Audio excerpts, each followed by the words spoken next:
Sunsparks. Pero bago yan, medyo meron lang akong takeaway dun sa mga sinabi nyo din about Sunsparks. Kasi we felt na meron silang, hindi pala we know that there's a new player in town, Kiluwash. And napanood ko kasi yung podcast nyo nung nakaraan linggo this week. Yeah. And I do agree, Kiluwash seems to be a nice fit for Sunsparks. It seems like nothing happened after the loss of Renzo, if I'm not mistaken. Renzo now being the sixth man. Yes. It's like Kiluwash was there all along. Oo. Parang ganun lang nangyari. And does that mean that this will translate still sa draft? Kasi I always feel that Kiluwash, whenever he is part of a team, laging merong off-laner na solid, na malakas yung farm and can easily like shove lanes. Ito yung strategy niya eh. Hindi 4 protect 1 eh. Parang 1 away from 4. Parang ganun. It's a choice, an active choice. Yes. How do you feel about that? I think it does affect the overall performance of Sunsparks. Kasi if you think about the hero pool of Renzo and Kiluwash, I would say Kiluwash has a wider range kumpara kay Renzo. What I mean by that is medyo ironic kasi si Kiluwash kapag umahawak siya ng bagong hero, it fails to perform. Pero kapag nagkamay niya na yung hero na yun, it's always up to the expectation. Yun nga sinasabi natin, even beyond pa. Kung yung sinet mo expectation sa kanya. We saw that yung show niya last week. Sobrang ganda ng performance na deliver niya for Sunsparks. We were able to clinch a victory against Bren Esports. And kapag nagtuloy-tuloy yun, it's gonna give a foothold for Sunsparks na may pangahawakan sila. Guys, may solid tayong offlaner. We don't have to worry about that. And speaking of solid offlaners, I always feel that May also meshes well with Geek Fam, na medyo kagaya din ang playstyle ni Kiluwash. May is also like a farming offlaner. Napapanood natin before sa execration, nagiging successful sila pag sobrang daming items na nabubuo ni May. And I think that is also a way for them to kind of answer Kiluwash at this point. So, ngayon, mukhang interesting ang magiging offlane matchup natin. But now, we need to hop into the draft, boys. Kufra is not something na nakikita na natin ngayon sa first week. Napapailing dito si Midnight. Why Midnight? Bakit medyo napapailing ka dito? Well, walang Grok. Sunsparks themselves banned out the hero and they picked up the Kufra. The natural answer to that is the Nana for Geek Fam. Even though walang Digi kasi sila mismo nag-ban. And there you go, carry every pick nila. Pero surprisingly, they paired it up with the show. Nagnanakawan talaga sila ng offlane dito. Usually kasi kapag ganyan yung nakikita nating draft, Kufra opener, ang sagot dyan is either Digi Nana or Carry Nana. Pero this time, Geek Fam PH opted to go for the choke. And I think what Geek Fam is doing here, natuto na sila from last week. They don't want to play their opponent's game. Ayaw nila sumagot. And being in the second slot here in the red side, this is their chance to show us that our draft does not have to always counter the opponents. We are not a counter puncher. This is our game, and I think setting is up strong. Again, you mentioned May being very strong in the offlane. Pwede to carry and show.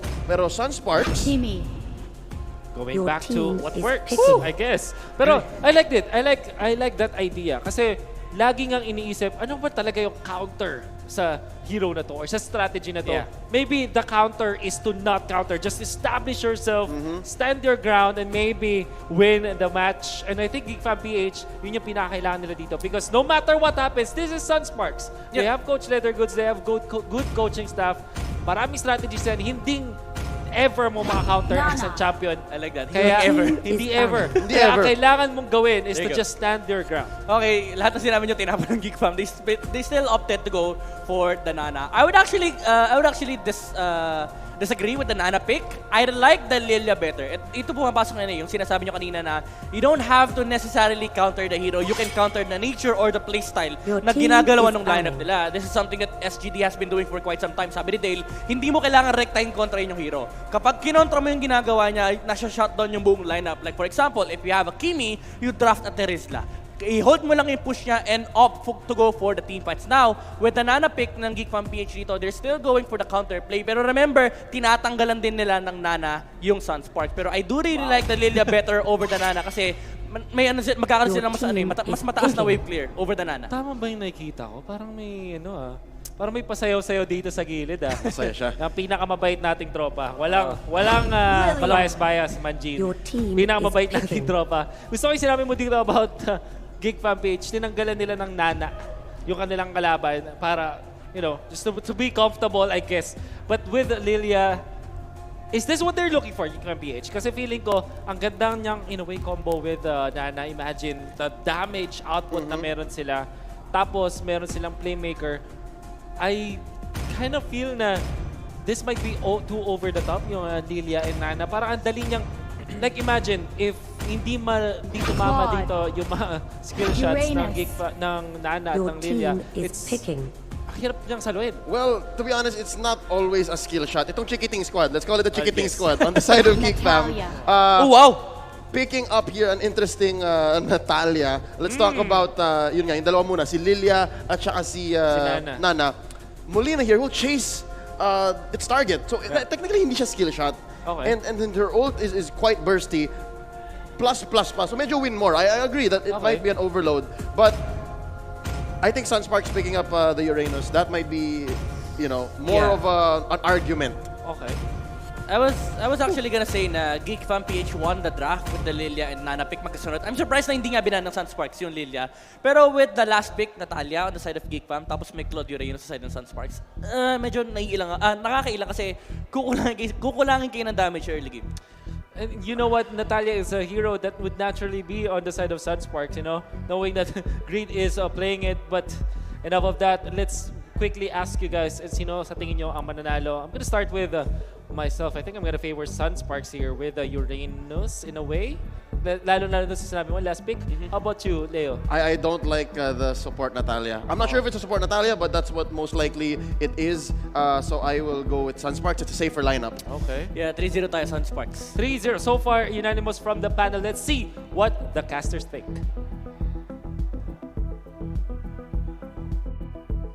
Hi guys! Nagbabalik na naman kami as a caster nyo for the second series this second week ng MPL Season 5. So ako nga pala si Yasum Yao. At ako si Butters. At ang usapan kasi namin, I feel betrayed. kapag sabi ko ganun eh. Gumanon ako. Hindi, sabi mo ganyan. Iba yon. Pero still, this is series number 2 ng ating day number 1, week number 2. And what do you have to say dito sa mga teams na to? Sunsparks and Geek Fam, they lost their first series nung last week. Yep. And right now, both teams, they really want to win. Yeah, kailangan. Kumbaga parang itong first day natin sa second week, teams na mga naghahabol ng point. Teams na mga natalo last week. Pero ngayon, let's head in to the land of Dawn. Sunsparks versus Geek Fam PH. Makikita natin mamaya kung sino ang nasa blue side, sino ang nasa red side. Pero may tinitignan lang tayo dito ngayon on their side, looking at the atmosphere dito for both of the player booths. We're looking at Geek Fam right now. And I just feel that Geek Fam medyo CCNC sila eh. Cool, calm, and collected, tumatawa-tawa pa sila. And alam mo yon, may malaking factor kasing tayo tinitignan doon na kapag hindi ka kinakabahan at medyo komportable ka sa mga nangyayari, kahit natalo kayo last week, baka nag-reset lang kayo eh. Yeah, yun ang importante eh. Kailangan nyo mag-reset. Manalo, matalo, laban pa din, reset pa rin. Kasi if magpapa-apekto ka sa nangyari last week, it will drag you down up until sa last day ng MPL natin. And it's not good. And one loss doesn't really define you as a team. But if you let it define you, then things are going to be bad para sa side nyo. For the side naman ng Sunsparks dito, I just feel na there are some reasons din kung bakit medyo nagkaroon sila ng problema. I'm not really saying na talagang dahil sa factors na yon kaya lang din sila natalo. Malakas ang brain ngayon. Kaya sa mga pinakamalalakas na team ang brain ngayon. And the creativity kasi sa pinakita ng brain last week, yun yung medyo tumalo sa Sunsparks. So ngayon, I'm just thinking na Sunsparks dito, they might have something up their sleeve. Kasi, ito nga sinasabi natin, yung creativity na yun, minsan pagka natalo ka, nakakahawa eh. Oo. Mahahawaan ka nun. Yep. Well, it depends pa rin naman sa gameplay ng Sunsparks. It looks like medyo seryoso talaga sila. Unlike dito na Geek Fam. Medyo kalmado, pero they are serious as well. But Sunsparks, andun sila yung mas, kumbaga parang mas makikita mo sa mga mukha nila, nagigil sila. This match against Geek Fam. And Geek Fam dito, parang, chill lang. And kung ano yung mangyari, they're gonna make better on the situation para sa Geek Fam. Every situation count para dito sa side ng Geek Fam. For Sunsparks, nagigets ko din kung bakit seryoso sila dito. They are the defending champs. Yeah, true. The pressure is real. And the only team na nakapag-defend ng kanilang championship sa isang Grand Finals is Bren Esports. That is the only team na nagdepensa nila yung kanilang championship. Smash them! And right now, this is All going troops to be deployed. Sunsparks versus Geek Fam. Game number 1. Sunsparks on the blue side. Let's go for the team rundown. For the side of Sunsparks, it's going to be JP as a Cloud, Raflesia dito on that Kufra, Kiel, VJ as a Kimi, Creed, Selena, and Kilowash on that Uranus. And for the side ng Geek Fam, we have Curtis playing as the carry, main man on the show. Why not? On Nana, Exort as Lilia, CKTD for the Natalia. Medyo curious lang ako dito. They went for a Natalia pick. Well, nakita naman natin siya from last week na napick dito si Natalia but as a support. And that's a Natalia na naka-support emblem from last week naka-support emblem and a tank build. But this time, it seems like yung Natalia nila, it's going to be an assassin, Natalia. Naka-bounty hunter dito si Natalia. They could have gone for Vision, sana, for the Geek Fam dito, if ever yun yung gagamitin nila kay Natalia as a support. But CKTD, I guess they're looking for a kill instead kesa yung maging walking ward siya sa mapa for CKTD. You can't really deny na si Natalia pa rin, meron pa rin siyang capability to get the kills. And look at the mid lane and look at that steal. Exort mga kaibigan. Flame shot mga kaibigan. Going for that flame shot, kaya sinatawag nating execute and the retribution all rolled into one. Yun yung ginagawa ng flame shot ngayon. Nasa flame shot na lahat, no? Bakit kapag gagamit na ibang pang spell? Kung meron ka namang flame shot. So, titingnan natin kung paano mapupull off ng Geek Fam yung ganitong lineup. They don't have a tank, but sabihin natin meron silang burst in the form of Exort in the early game. Early game, pinaka-effective dito, itong si Lilia. And it seems like nakuha naman nila yung mga respective buffs nila. And I'm also curious, by the way, sa pick dito ng Sunsparks. Kasi they have 2 tanks, and etong si Grid, kasama siya always ni KLVJ, which is making Grid as a support Selena. Pinipersa kasi dito ng Sunsparks dito na magkaroon ng 2 extra tao dito sa side ng Geek Fam PH. Kasi yun na naman yung pinaka-idea dyan eh. Huwag mong bibigyan ng free lane masyado yung carry. Yung carry, hayaan mo siya na nandun lang siya sa lane na pinagpaparman niya. Pero CKTD is our first blood of this game number 1. Why not dito? Pinipersa sila na pinipersa. Ito yung magiging isang problema, Yasu eh. Kasi kapag merong isang tao mo lang na magkamali ng pwesto, tamaan ng pana, may Kufra na tatalon eh. At may Kufra na magkocontrol. Yeah, ang problema dito sa side ng Geek Fam, they don't have much control. Kapag nagka-ulti na dito si Cho, yun yung magiging banse nila. Pero medyo matatagalan pa yata yung may ulti na dito si Cho. Pero yung paso kasi, paano ka papasok kung lagi ka masya-shut up ng isang Raflesia na sabi natin may nakaabang na bouncing ball? Oo. At ito pa isang maganda dyan, Yasu. Habang nangyayari ito lahat, yung Geek Fam dito, hindi nila naaalalayan or hindi nila na-pressure si Claude. Si Claude dito, free farm lang siya buong magdamag. Yeah. That's why they have Selena na nag-support na. And then, Kimi yung parang nagiging main mage nila. Ganun naman lagi kapag napipick ng isang Kimi sa isang line-up. Ganun palagi. Kimi yung nagiging main mage and Selena usually ngayon sinusupport na talaga. Geek Fam PH is bad for their side. Wala silang blue buff dito on Exort. So that means medyo limited yung kanila magagawa. Uranus getting caught out but the ultimate will be popped. And that arrow will hit. Carry dito. Siya ang napili pero the protection is there coming out from the sheets. Yeah, napakaganda ng salo ni Why Not ng flame shot na yon. Alam niyang flame shot yung kasunod na pwedeng ibato dito ng side ng Sunsparks. But then, poprotektahan ko yung carry. Sabi natin hindi masyado kailangan nilang protektahan. Ito yung carry kasi ito yung magiging puhunan nila on the late game eh. For the side of Sunsparks, andito si JP. Yes, may Claude sila. Looking into the late game muna tayo.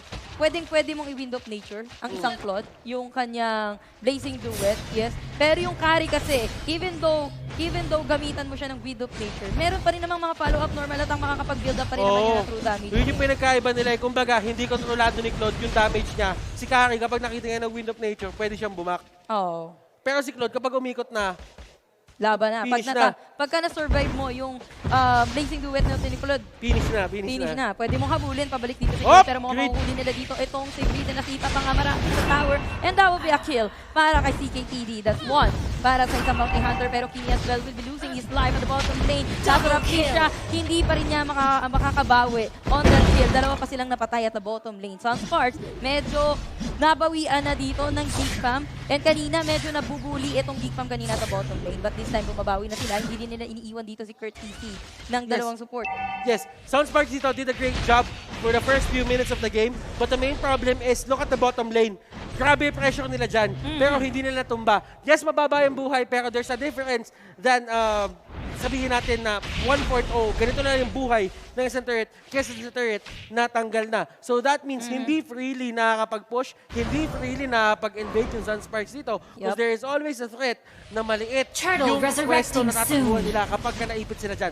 Yeah, pero same story at the top lane. Kasi hindi rin, usually show nakikita din natin yan na nag-i-split push as off laner. Pero still, etong si Uranus, parang nakikip at bay. Etong si Show, which is hindi mo din kayang i-burst etong si Uranus. Ito yun eh. Sa early game, magkakaroon talaga ng problema yung Reynos. Oh, pero look at this! The funnel! Everything in between! JP going in! Damage output is there! JP Exort, dito, one hit na lang. lumalaban, exort, one hit na lang! Maximum Rocket charge. will connect! Kill VJ dito with the intercept. Grabe yung ginawa ng Sunsparks doon. He has the vision. Kayang-kaya niyang paabutin yung maximum charge niya as a Kimi. Napakaganda nung binigay nilang space kay JP. Napatay pa nila dito si Cho na gusto lang naman niya at least pumitas, medyo bumawi kaso hindi niya na nga nabawi. Wala siya nabawi doon. CKDD. Medyo nagdedelikado dito si CKDD na may natapakan pang abyssal trap ni Selena. And hinahabol pa rin siya dito. CKTD, nag-regen na. Lahat binato. Flame shot is thrown out.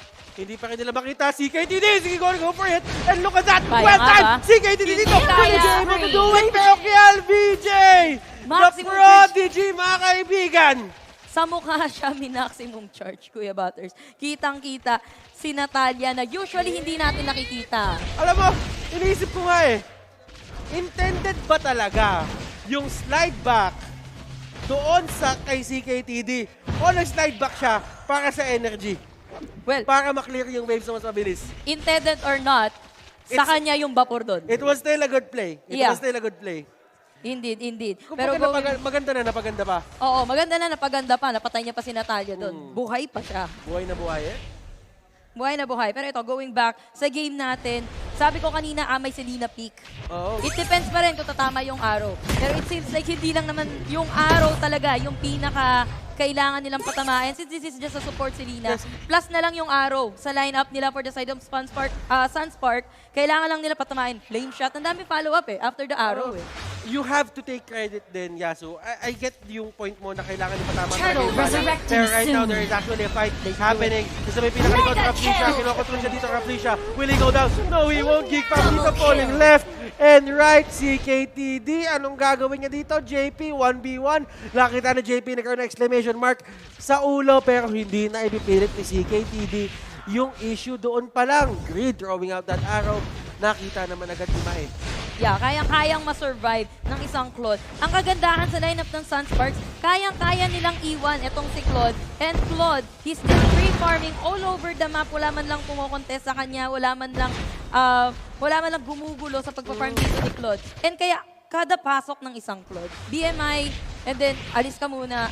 BMI and then may G2 sabay alis ka muna.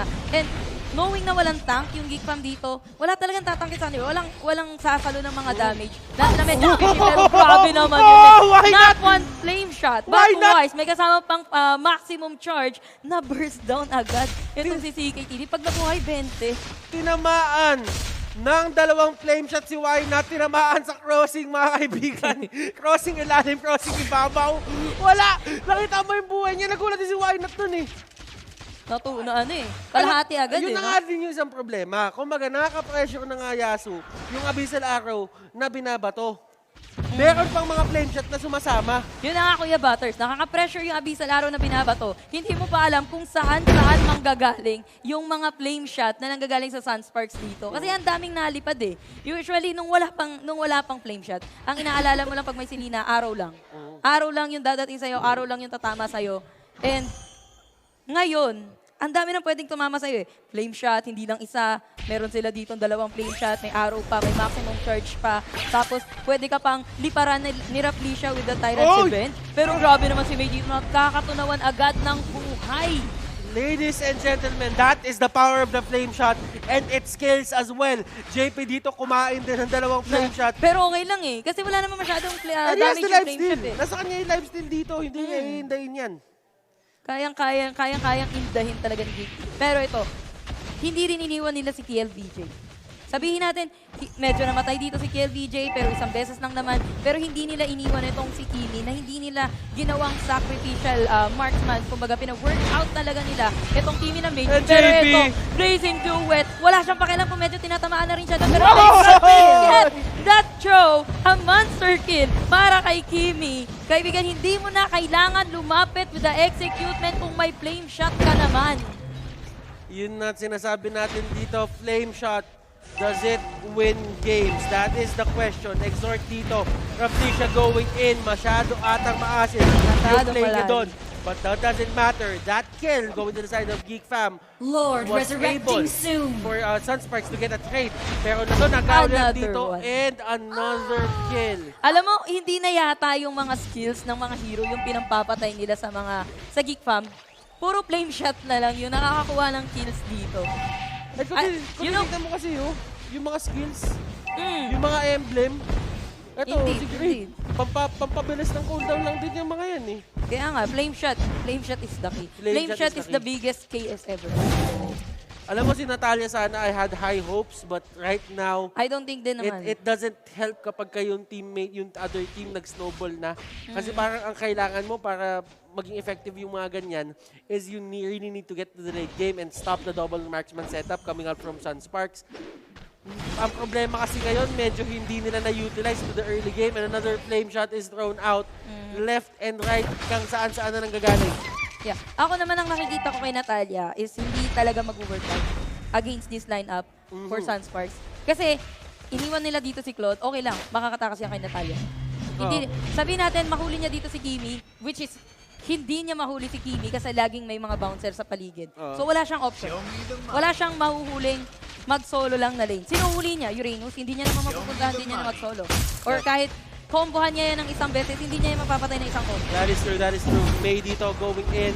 And they will just try to take down etong Lord. The flame shots are coming left and right. And Uranus dito kiluwash, biting off more than he can chew. At andito na-clear nila yung wave. They actually go for this. And that is the way of the dragon. Oy! That surprise coming out here from Exhort. Exhort will actually survive that for a bit. But he will go down as well. CKDD trying to save the game, but to no avail. Sunsparks wins game number 1. Secured na ng Sunsparks. Another game number 1 ang na-secure dito ng Sunsparks. Now, Geek Fam, parang last time sila din yata yung may questionable 1-1 na pick. If I'm not mistaken, that's from Geek Fam. So, medyo questionable din sa akin yung last pick ng Natalia. Kasi pwede namang Lolita. Kasi aasahan mo, may flame shot at may flame shot. Then they have the Selena. They saw the Selena. They have the Kimi din para sa Sunspark. So, sana in-expect nila na we have to pick someone na kayang tayuan. Kumbaga yung mga incoming na mga flame shot, na mga abyssal arrow, and other na incoming na mga skills coming from the side of Sunsparks. I kinda get din naman yung ginawa ng Geek Fam dito. I'm not really saying that it was the best pick, pero may idea behind that Natalia pick. It was for the silence mainly, and they were really just trying to control one marksman. Kasi ganun, that is how you deal with the double marksman setup. Take down one marksman or control one marksman, tapos tsaka kayo mag-proceed dun sa kabilang marksman o dun sa mga binabato nila. Yeah, pero yun nga yung naging problema dito sa Natalia kasi yung mga marksman dito, yung mga marksman ng Sunspark, hindi niya kayang habulin or hindi niya kayang pitasin. Pero mas madami pang masasabi ang ating panel dyan. Ano nga ba ang meron doon sa Natalia pick? Thank you so much, casters. That has been Game 1 of Geek Fam versus Sunsparks. And it did look in favor of Sunsparks. As predicted, 3-0 unanimous. Pero kasi naman, kitang-kita naman yung resulta ng draft. From the start, it was very hard for Geek Fam na makahanap ng pwesto nila din sa mapa. Kasi literally, they are being run over by Sunsparks. Is that what you guys expected, Leo and Midnight? Earlier on, it seemed like kumakasa yung lineup ng Geek Fam. And again, that's a lot of early damage coming in from the Nana and the Lilia.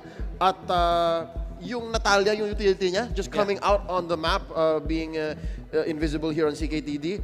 Looking at the stats, it had some effect, at least up until the 3 or 4 minute mark. Yeah.